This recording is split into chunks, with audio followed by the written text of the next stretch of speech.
जय माता दी। धर्म, अर्थ, काम, मोक्ष चारों पुरुषार्थ संतुलन में थे। सभी एक ही परमात्मा की संतान थे और सभी उस एक की ही उपासना करते थे।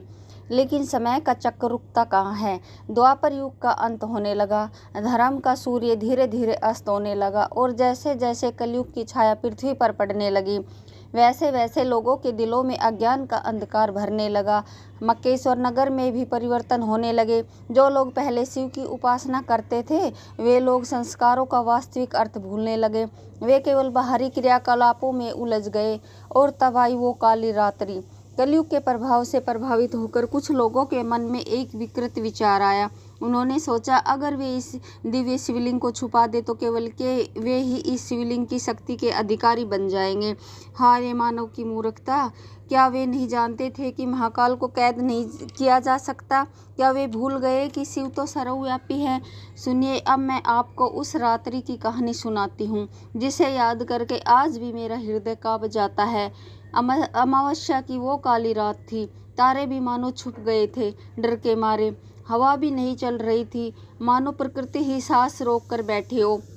मक्केश्वर मंदिर में शिवलिंग अपनी दिव्य आभा से चमक रहा था, लेकिन उस रात वहां कोई भक्त नहीं आया, क्योंकि कुछ स्वार्थी लोगों ने एक षड्यंत्र रचा था। वे चुपके से मंदिर में घुसे। उनके हाथों में बड़े बड़े पत्थर थे और उन्होंने उस पवित्र शिवलिंग के चारों ओर एक काला कक्ष बना दिया।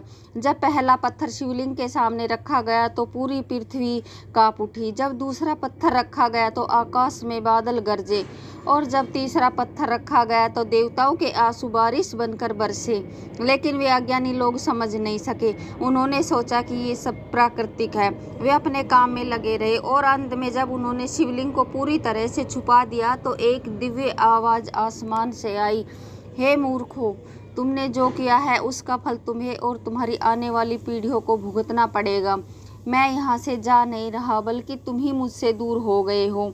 उस आवाज़ से पूरा मक्केश्वर नगर हिल गया, लेकिन उन अंधे लोगों ने इसे भी नज़रअंदाज कर दिया। उस रात्रि का दर्द कैसे बयां करूं। जब भगवान शिव को उनके ही भक्तों ने कैद कर दिया तो स्वयं महाकाल के आंसू बहे। वे आंसू जिन पत्थरों पर गिरे वे पत्थर काले हो गए। आज भी वो काला पत्थर वहाँ मौजूद है, जो शिव जी के दर्द की निशानी है।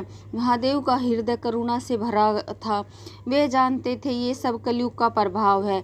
उनके प्रिय भक्त अज्ञानवश ये कर रहे हैं, इसलिए उन्होंने श्राप नहीं दिया बल्कि दया दिखाई। उन्होंने सोचा, यदि मैं यहाँ से चला जाऊँगा तो ये सब अनाथ हो जाएंगे। जब समय आएगा तो स्वयं ही समझ जाएंगे।